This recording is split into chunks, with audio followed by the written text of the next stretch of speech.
Doctor BC राय बंगाल के प्रथम मुख्यमंत्री की माता अघोर कामनी देवी के द्वारा लड़कियों के लिए बांकीपुर गर्ल्स हाई स्कूल की स्थापना कर यहाँ के रूढ़िवादी तबके के विरोध के बावजूद पटना में कन्याओं के लिए शिक्षा के एक नए आयाम स्थापित किए। यह विद्यालय फरवरी 1867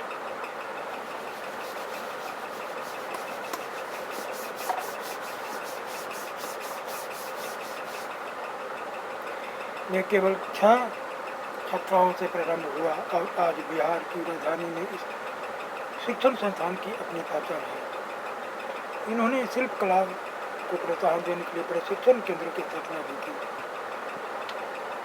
इसके अलावा अन्य कन्या विद्यालय भी खोली गई, जिनमें रविंद्र बालिका विद्यालय 1931, इसकी स्थापना रविंद्रनाथ ठाकुर की बेटी ने की। माधुरी लता देवी ने 1903 मुजफ्फरपुर में चैंपमैन गर्ल्स हाई स्कूल की स्थापना की। ये सभी विद्यालय आज भी कन्या शिक्षा के विस्तार में अपना योगदान दे रहे हैं। निम्न जाति की कन्याओं के लिए बिहार में 1910 से 1945 के बीच पटना, मुंगेर, जमालपुर, गया इत्यादि शहरों में खोले गए। बिहार में नारी शिक्षा के क्षेत्र में रामकृष्ण मिशन, शिशोत्कर सोसाइटी और कबीरपंथी की भी सराहनीय भूमिका रही। रामकृष्ण मिशन की शाखाएं 1922 में पटना एवं देवघर में स्थापित हुई। 1882 ईस्वी तक शिशोत्कर सोसाइटी ने भागलपुर, गया, आरा, पटना प्रार्थना सभा और शिक्षण संस्थान खोली, जो आज जीर्ण अवस्था में है। केशव चंद्र सेन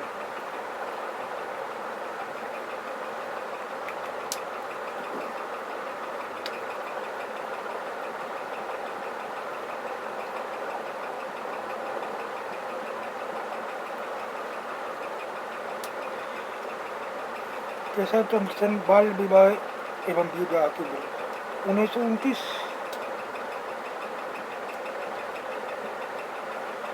में बाल विवाह निषेध अधिनियम पारित किया गया। इस कानून के अनुसार 18 वर्ष से कम उम्र की लड़के और 16 वर्ष से कम उम्र की लड़की का विवाह नहीं हो सकता था। बाद में यह बढ़ाकर 21 और 18 कर दिया।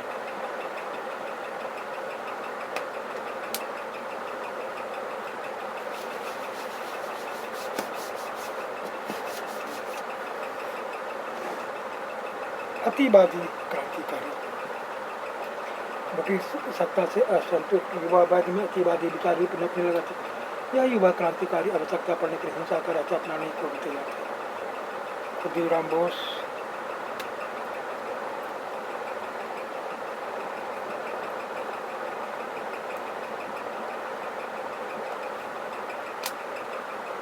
राष्ट्रीय आंदोलन में बम की रणनीति का प्रारंभ करने वाले प्रथम क्रांतिकारी थे। इनके पहले अपने उद्देश्य की प्राप्ति के लिए क्रांतिकारी द्वारा पिस्तौल का ही इस्तेमाल किया जाता था।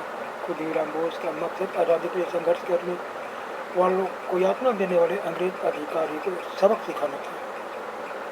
मुजफ्फरपुर के जिला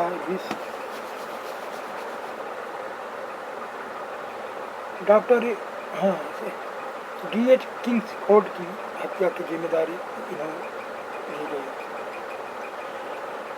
इन्होंने गलती से किंग्सफोर्ड की जगह प्रिंगले केनेडी की बदली कर 30 अप्रैल 1908 को बम फेंक दिया। बग्गी में सवार केनेडी की बेटी घटना स्थल पर ही मर गई और अस्पताल में केनेडी की पत्नी दम तोड़ दी। खुदीराम बोस रातों रात पैदल चलकर बैनी रेलवे स्टेशन पहुंचे। कुछ लोगों द्वारा इस घटना की चर्चा चल रही थी, जिस पर खुदीराम बोस अचानक बोल पड़े, क्या किंग्सफोर्ड नहीं मारा? वहाँ के लोगों को इस पर शक हुआ और भी पकड़े गए। मुकदमा चला कर इन्हें 11 अगस्त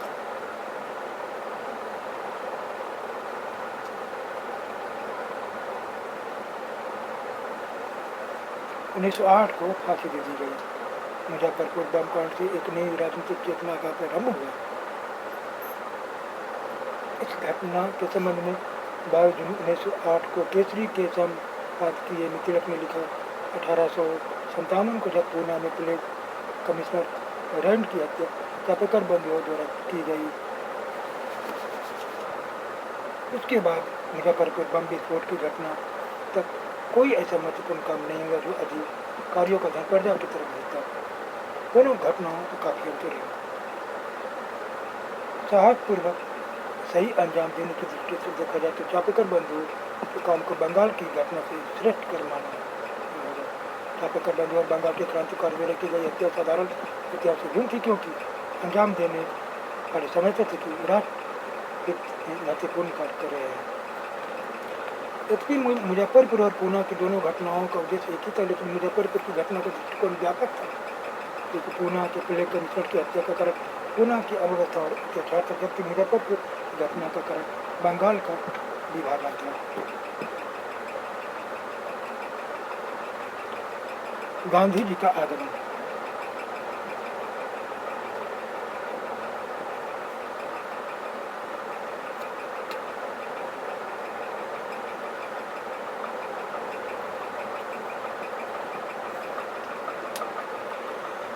दक्षिण अफ्रीका में सत्याग्रह का सफल प्रयोग करने के बाद महात्मा गांधी 1915 में भारत लौटे। गांधी जी ने अंग्रेजों की नस्ल भेदी नीति के खिलाफ अहिंसक आंदोलन चलाकर दक्षिण अफ्रीका के लोगों को आज़ादी की लड़ाई लड़ी थी। दक्षिण अफ्रीका में उनके संघर्ष एवं उनकी सफलता ने भारत उन्हें काफी लोकप्रिय बना दिया था। सत्याग्रह। सत्याग्रह का मतलब शोषण एवं अन्याय के विरुद्ध अहिंसक तरीके से न्याय की मांग। नस्ल भेद का मतलब शारीरिक रंग एवं बनावट के आधार पर लोगों के बीच भेदभाव। गांधी जी ने तत्कालीन परिस्थिति को समझने के लिए पूरे देश का दौरा किया और साबरमती आश्रम अहमदाबाद को स्थापित किया। गांधी जी के आगमन के समय भारत में होम रूल आंदोलन पूरी जोर पर था, लेकिन वे इसमें शरीक नहीं हुए। वे होम रूल आंदोलनकारियों के इस विचार के विरोधी थे। अंग्रेजों के लिए कोई भी मुसीबत उनके लिए अवसर रही, इसी रणनीति के तहत होम रूल आंदोलन चला गया था। गांधी जी नरमपंथी राजनीति में भी आस्था नहीं रखते थे। गांधी जी सिर्फ सत्याग्रह में विश्वास रखते थे। वे किसी भी संगठन में अपनी शर्तों पर शामिल होना चाहते थे। चंपारण आंदोलन।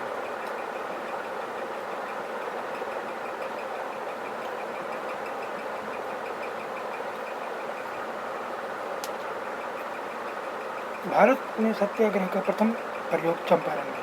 गांधी जी ने राष्ट्रीय आंदोलन की मुख्य धारा में जुड़ने से पहले स्थानीय समस्याओं को लेकर चंपारण, बिहार, अहमदाबाद और खेड़ा में आंदोलन का नेतृत्व किया।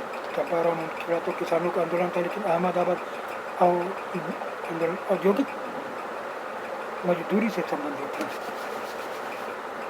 सबसे पहले कहानी बिहार के चंपारण की है। 19वीं सदी के आरंभ में चंपारण के किसानों के साथ अंग्रेज बागान मालिकों ने एक समझौता किया। इस फैसले के तहत बीघे के 3 कट्ठे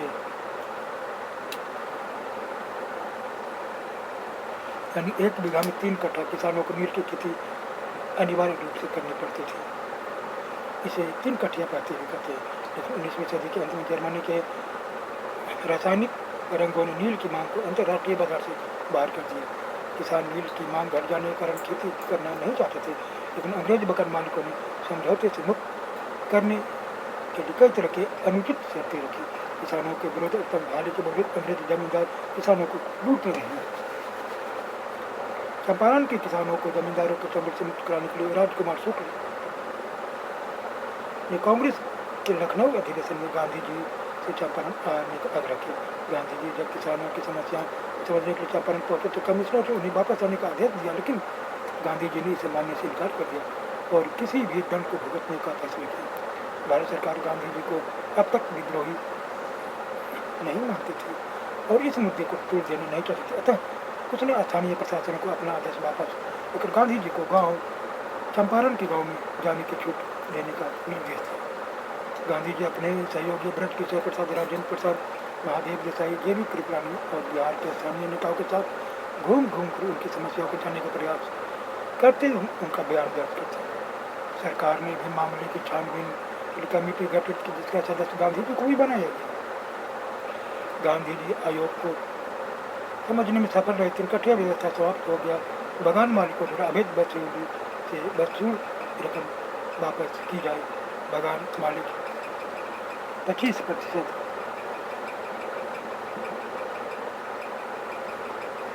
रकम वापस करने पर सहमत हुए। गांधी जी मान गए क्योंकि उनकी नज़र में यह भी बगान मालिकों की बहुत बड़ी बेइज्जती थी। शर्मिंदगी से एक दशक के अंदर ही बगान मालिक चंपारण की कचहरी में